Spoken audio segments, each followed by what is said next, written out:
Everyone, আসসালামু আলাইকুম। Welcome my another blog. একটু লেট করে ভিডিও দেওয়ার জন্য এক্সট্রিমলি সরি, একটু বিজি ছিলাম, দ্যাটস ওয়াই দেওয়া হয়নি। আর আজকে আমরা চলে যাচ্ছি হচ্ছে ইউরোপের সব থেকে একটি ফেমাস জায়গা। এটি হচ্ছে নেদারল্যান্ডে অবস্থিত। এটি নেদারল্যান্ডের সব থেকে বড় একটি শপিং মল। ইউরোপিয়ানদের কাছে famous and biggest shopping mall হচ্ছে এটি। অ্যান্ড এই শপিং মলটির ভিউ এতটাই মাসমারাইজিং যে শপিং মলে ঢুকলেই আপনার একটু বোরিং ফিল হবে না। এটার ভিউ এতটাই সুন্দর। অ্যান্ড মল পর্যন্ত পৌঁছানোর জন্য আমাদের ফার্স্ট চয়েস ছিল ট্রাম। যদি আপনি আপনার জার্নিটাকে এনজয় করতে চান তাহলে অবভিয়াসলি ট্রামটাকে আপনাকে চুজ করতে হবে, কারণ এটা শহরের পুরোটা অলিগলি থেকে যায়। That's why we choose one. নেদারল্যান্ডের ইঞ্জিনিয়ারদের এই টেকনিকে আমি বুঝি না, সব বাড়িঘর একদম সেম ওয়েতে বানিয়ে রেখেছে। এটা কিভাবে চিনবে যে কোনটা কার বাড়ি? আর একটু ডিফারেন্সেরও তো দরকার আছে। বাংলাদেশে যদি এমন হইতো যে একজনের বাড়ি দেখে অন্যজন সেম ওয়েতে তৈরি করেছে, তাহলে তো মারামারি লাগিয়ে দিত, কেন তুই আমার ডিজাইন চুরি করেছিস। চোর রাতে চুরি করতে আসলে তো নির্ঘাত কনফিউজড হয়ে যাবে যে কোন বাড়ি দেখে গিয়েছে আর কখন কোন বাড়িতে ঢুকবে। স্টোরিটা ফানি থাকলেও বিষয়টা কিন্তু ভাববার বিষয়। অটোবার চলে এসছে কিন্তু অলরেডি। আমরা গল্প করতে করতে নেদারল্যান্ডের সব থেকে বড় মল, যেটা নিয়ে যদি আপনি দেখতে চান ইউটিউবে অহরহ ভিডিও পেয়ে যাবেন। ইভেন এখানে দেওয়াই আছে Westfield mall of the Netherland. এটা সব থেকে বড় মল। এই শপিং মলের এরিয়া এতটা বড়, মানে আপনি এখানে বাংলাদেশের ছোটখাটো এয়ারপোর্টটা ঢুকিয়ে দিতে পারবেন। এটার এরিয়াটা এত বড় ছিল। চলুন দেখি এটি নেদারল্যান্ডের এত বড় মল কেন বলা হয় এবং এটির ভিতরে কি কি আছে। এটি কি শুধু মুখে মুখেই নাকি বাস্তবে কোনো বাস্তবতা আছে? ভিতরে ঢুকলে আমরা বুঝতে পারবো। তাহলে চলুন এক নজরে দেখে নিই ভিতরে কি কি আছে। চলুন ভিতরে চলে আসছি অলরেডি। ভাই রে ভাই, হোয়াট গ্রাউন্ড লুক ওপেনিং! আপনি ঢুকলেই না আলাদা মনে হবে যে অন্য একটা ভাইবে চলে আসছেন আপনি। লাক্সারিয়াস একটা ভাইব আছে না আলাদা। এটা কে কি ফিল করছেন আই ডোন্ট নো, বাট সেই একটা ফিল হয় ফার্স্ট ঢুকতেই। ফোনে আসলে আমি জানি না যে চোখে আল্লাহ তাআলা যে চোখ দিয়েছে না, এটা দিয়ে দেখলে আপনি যেটা ক্যাপচার করতে পারবেন, আপনার ব্রেইন যেটা ফিল করতে পারবে, এটা আসলে এইভাবে ফোনে বোঝা যায় না। সেই একটা লুক ছিল ওপেনিং এই। তো সুন্দরভাবে সাজিয়েছে, এটা মানে কোনোভাবে বোঝাই যায় না যে এটা জাস্ট একটা শপিং মল। এদিকে আমি অনেককে ডাকছিলাম, ভাই ফার্স্ট আসো, তোমার ভিডিও করতে হবে না। প্রচুর পরিমাণ আমি এক্সাইটেড ছিলাম এটার ভিতরে যাওয়ার জন্য, কারণ ফার্স্ট ঢুকেই যে একটা গ্র্যান্ড লুক পেয়েছি, এটার ভিতরে যাওয়ার জন্য আরো এক্সাইটমেন্ট আপনার বেড়ে যাবে। আর সুন্দর করে পরিপাটি করা, প্রত্যেকটা জায়গা সাজানো। অ্যান্ড আমরা একটু ভিতরে গিয়েই দেখলাম ফার্স্টে হচ্ছে ক্রিসমাস ট্রি ছিল, বিকজ সামনে হচ্ছে ক্রিসমাস ডে আসছে, এর জন্য সব জায়গাতে ক্রিসমাস ট্রি সাজানো হয়। বাট আমি যতগুলো ক্রিসমাস ট্রি দেখেছি তার মধ্যে এটা ছিল অনেক বেশি বেস্ট। আমি ওকে ডাকছিলাম তাড়াতাড়ি ফটোশুট করে দাও, এখানে যত মানুষই আসুক বা যারা শপিং এ আসে এখানে আগে ফার্স্ট ফটোশুট করে। প্রচুর পরিমাণ মানুষ, কারণ খালিই হচ্ছিল না। আমি অনেক ওয়েট করার পর সিরিয়াল পেয়েছিলাম। আমি আর অনেক বেশ কিছু ফটোশুট করে নিয়ে দেন আমরা চলে যাচ্ছিলাম ভিতরে। ঢুকতেই দেখলাম স্যামসাং এর অথেন্টিক যে শোরুম, এখানে প্রচুর পরিমাণ ডিসকাউন্ট চলছিল বিকজ অফ ব্ল্যাক ফ্রাইডে চলছিল। ব্ল্যাক ফ্রাইডে নিয়ে আমি আপনাদেরকে আর একটা ভিডিও দিব। ওই ভিডিওতে ব্ল্যাক ফ্রাইডেতে আসলে কি কি করা হয়, ইভেন এখানে ডিসকাউন্টটা কেমন দেওয়া হয়, এবং ব্ল্যাক ফ্রাইডে কি এবং ব্ল্যাক ফ্রাইডে আসলে কেন ওরা উদযাপন করে এই সম্বন্ধে জানাবো, এবং ডিসকাউন্টগুলো কোন লেভেলের হয় এই সম্পর্কেও শপিংয়ে একটা ভিডিও দিব।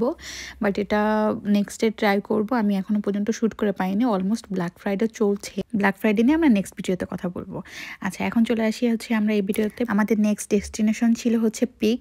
এখানে এটা একটি ইন্টারন্যাশনাল ব্র্যান্ড।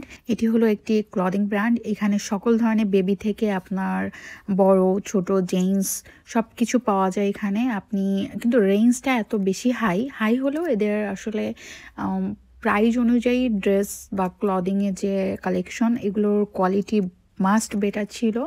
বাট একটু রেঞ্জটা হাই। যদি আপনি এফোর্ডেবল করতে পারেন দেন ইটস ওয়াল রাইট, এটা আপনার জন্য অনেক ভালো একটা ব্র্যান্ড।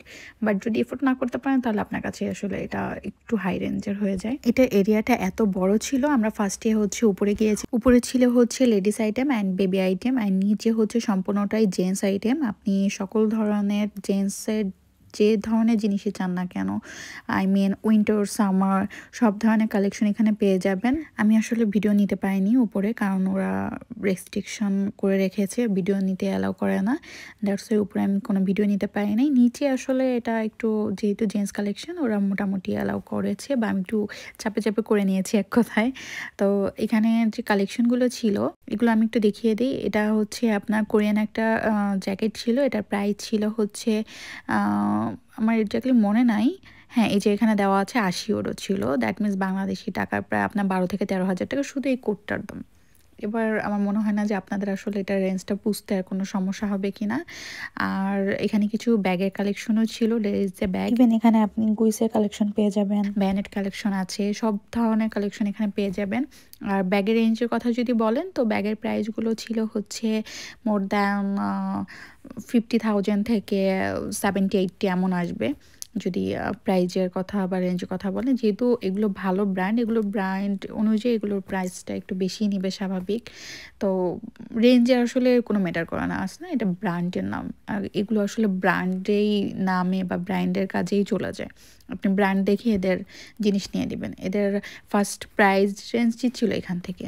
আর এখানে মোজা ছিল, তো মোজাটা আমি কী বলবো, মোজাটা দেখে অনেক ঝাঁকা মেরে ফেলে দিয়ে চলে গেছে, দেখ তো আমি মোজাই কিনবো না। মানে একজোড়া মোজার দাম ছিল বাংলাদেশি টাকা প্রায় 3500 টাকার মতো। তো চলে যায় যে আমার মোজা কেনার দরকার, আমি মোজা ছাড়াই থাকবো। আর টি শার্ট, এই টি শার্টটার প্রাইস ছিল হচ্ছে আপনার 70 ইউরো। আর আগে হচ্ছে এটা হচ্ছে ডিসকাউন্টের প্রাইস, আর আগে হচ্ছে ছিল 100 ইউরো। তো বাংলাদেশি টাকার অলমোস্ট এটা 14,000 14,500 টাকার মতো আসে।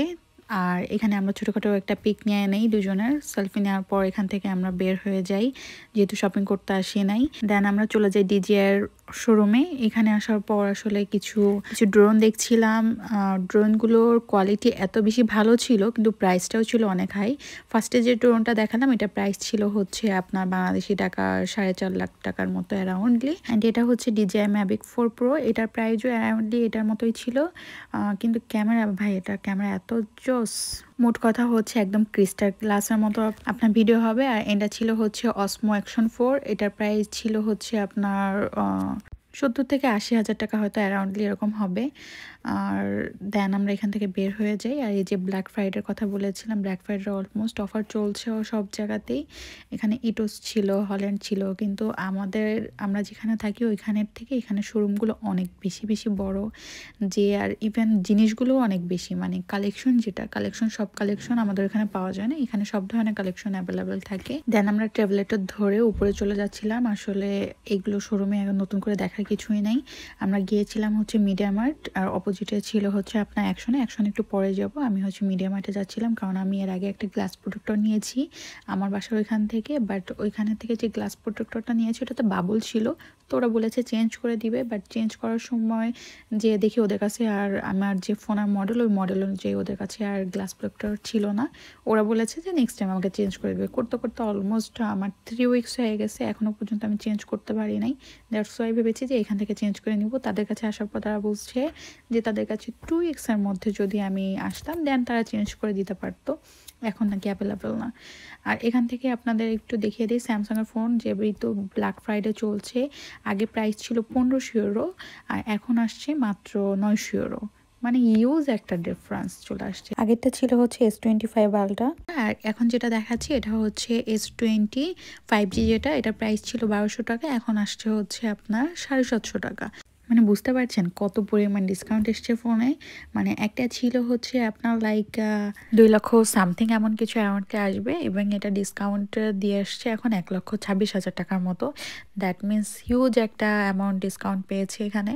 ইভেন প্রচুর পরিমাণ আসলে ডিসকাউন্ট পাওয়া যায় এখানে, সব ধরনের জিনিসপত্রের প্রচুর পরিমাণ ডিসকাউন্ট চলে ব্ল্যাক ফ্রাইডেতে। And then welcome to Jumbo. এখানে আসার পর কিছু চিপস আর হচ্ছে একটু কোল্ড ড্রিঙ্কস নেওয়া ট্রাই করছিলাম, বিকজ অনেক ঘোরাঘুরি করেছি। আর এখানে চিপসের প্রাইস এত বেশি বিশ্বাস করবে না, কেন যে বাংলাদেশের মতো ওই যে 10-20 টাকার চিপস এখানে পাওয়া যায় না, যায় না। আর এখানে এই যে এই চিপসটা আমার কাছে খুবই পছন্দ। এই চিপসটা প্রাইস একটু কম ছিল, এটার প্রাইস ছিল বাংলাদেশি টাকা 300-350 টাকা এরকম আসবে। এটি লাইক যদি কেউ কার্ল চিপস, বাংলাদেশের যে কার্ল চিপসটা হয় এটা যদি কেউ খেয়ে থাকে তো এটা স্বাদটা একটু এই টাইপের। অ্যান্ড পরবর্তীতে একটা মনস্টার নিয়ে নিলাম। মনস্টার প্রাইসও এমন পড়ে যে আপনার নর্মালি 525 টাকার মতো একটা মনস্টার প্রাইস পড়ে যায়। তো অ্যারাউন্ডলি এত কিছু আসলে আমি অনেকে জানতে চাই যে আপু আসলে এগুলো প্রাইসগুলো কেমন পড়ে, এগুলো অ্যাব্রোডে অ্যান্ড বিডির মধ্যে দামের তফাৎটা কেমন থাকে। দ্যাটস ওয়াই আমি বলে দিচ্ছি, হ্যাঁ ভাই আমি কিন্তু গরিব, এই যে 500-600 টাকা দামের একটা কোল্ড ড্রিঙ্কস অ্যান্ড চিপস খাচ্ছি হচ্ছে 250-300 টাকা দিয়ে। দ্যাট মিনস আমি বড়লোক না ভাই, আমি চরম লেভেলের গরিব মানুষ। আমার জন্য দোয়া করবেন, আল্লাহর জন্য আমাকে টাকা পয়সা দিয়ে ভালো উত্তম রিজিকের ব্যবস্থা করে দেয়। বাট ইউরোপে আসলে এর থেকে কম দামি বা অন্য কোনো ওয়ে নাই, আপনি চাইলেও পারবেন না যে ওই 20-30 টাকার দামে আসলে কিছু খাওয়ার জন্য। আর বাংলাদেশে গেলে হয়তো এটা আমি কখনোই যে 500 টাকা দিয়ে এখন খেতে খেতে হয়তো অভ্যস্ত হয়ে গিয়েছি, বাট বিডিতে যখন আমি যাব তখন আমাকে কেউ যদি বলে "বাবা, তুমি 500 টাকা দিয়ে একটা কোল্ড ড্রিঙ্কস নাও বা তুমি 300 টাকা দিয়ে একটা চিপস খাও", আমি মনে হয় খাবো না। আমার হয়তো এখনো ওই বড়লোক মেন্টালিটি এখনো তৈরি হয়নি। এখনো আমরা যেহেতু মিডল ক্লাস থেকে বিলং করি, দ্যাটস ওয়াই ওই মেন্টালিটি এখনো কাজ করে যে আমি ওইটার অল্টারনেটিভ অন্য কিছু হয়তো চুজ করবো। আমার মতো হয়তো অনেকেই আছে বা আমার থেকেও ধারণা হয়তো অন্যরকমও অনেকে রাখে, হোয়াটএভার, সবার আসলে ধারণা একরকম না। আর এখানে আরেকটা বিষয় যে আপনি সবকিছু সেলফ সার্ভিস, আপনাকে এখানে আসলে কেউ দেখিয়ে দেওয়া নাই বা আপনি কারোর কাছ থেকে ক্যাশ কাউন্টার থেকে এগুলো করতে পারবেন না।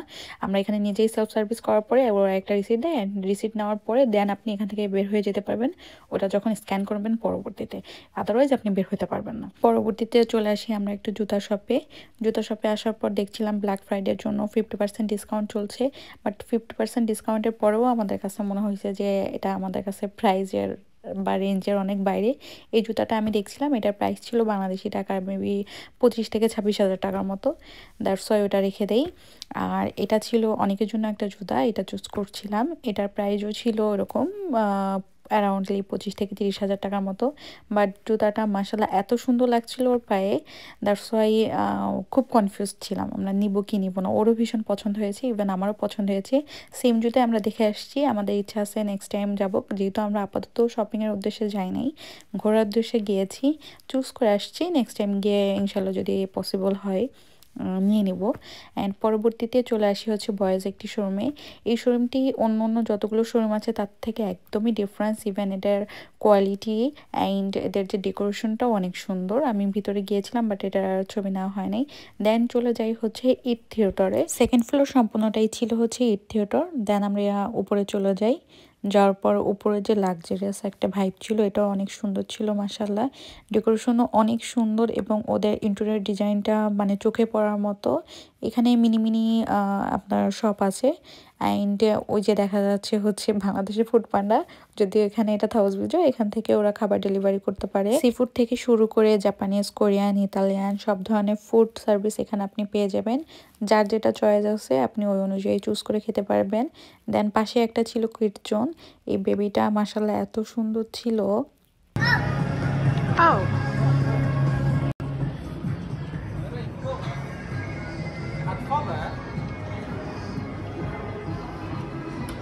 বেবির বাবা বেবির সাথে যে কি কথা বলছিল আমি কিছুই বুঝি নাই, বিকজ তারা ডাচ ভাষায় কথা বলছিল আর ডাচ ভাষা আমি কিছুই বুঝি না। আর এটা ছিল হচ্ছে একটা কিড জোন, এখানে সব ধরনের লাইভ এন্টারটেনমেন্ট আপনি করতে পারবেন, বাচ্চারা থেকে ইভেন বড়রাও এটা সুযোগ পাবে। বিভিন্ন ধরনের রাইড ছিল যার মাধ্যমে আপনি প্রচুর পরিমাণে এনজয় করতে পারবেন।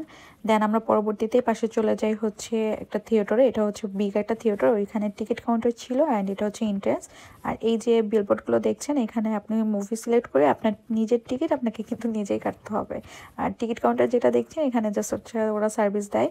আর কোন কোন মুভি রাইট নাও চলছে এটার পোস্টারটা এখানে দেওয়া আছে, এখান থেকে আপনি চুজ করে দেন আপনি আপনার মতো টিকিট কাউন্টারে যেতে পারেন হেল্প নেওয়ার জন্য, বা পরবর্তীতে এখানে যে আপনার স্ক্রিন থেকে আপনি আপনার মতো করে যে শোটা দেখতে চান আপনি ওটা টিকিট করে দেন আপনি ইন্টারেস্ট থেকে ঢুকে যেতে পারেন। আমরা মুভি টুভি দেখি নাই, আমাদের টাইম হয়ে গিয়েছে, দ্যাটস ওয়াই আমরা ফার্স্ট করে বের হয়ে যাচ্ছিলাম। আর নেদারল্যান্ডে এত পরিমাণ ঠান্ডা পড়েছে যে আসলে বেশি টাইম আপনি বাইরে থাকতেও পারবেন না চাইলে। মলের ভিতরে গরম ছিল বিকজ মলের ভিতরে হিটার চলে।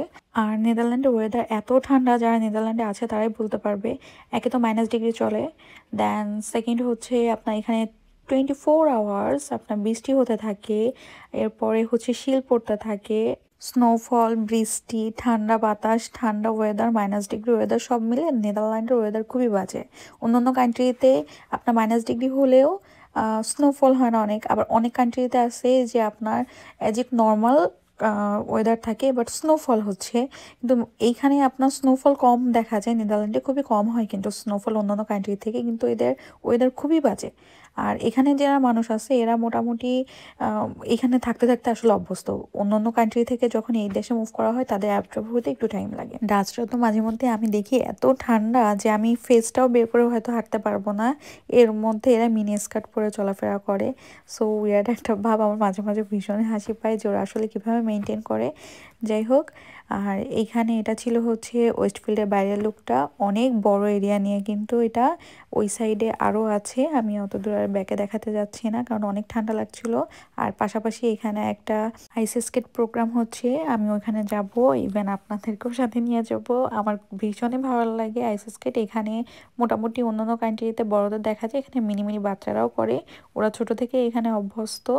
আইস স্কেচিং দেখার আগে একটু স্টেশনে যাচ্ছি, এখানে গিয়ে একটু দেখবো যে ট্রামটা কখন আসবে, বিকজ ট্রাম কিন্তু আপনার 10 মিনিট 15 মিনিট পর পর চলে আসে। আমরা যদি যেটা টাইমের এটা ধরতে না পারি তাহলে আমাদের আবার 20 মিনিট ওয়েট করতে হবে, তার জন্য আমরা মিস করতে চাচ্ছিলাম না।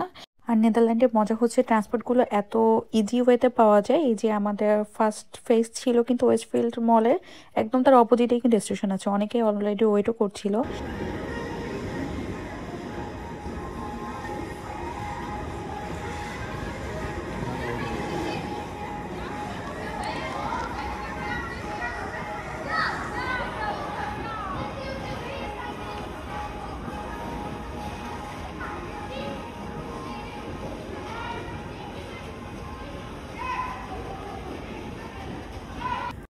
স্কেচিংটাও দেখে নিলাম। এখানে আমি জানি না ওরা এই সিম্পল ব্লেডের জুতা কিভাবে ইউজ করে।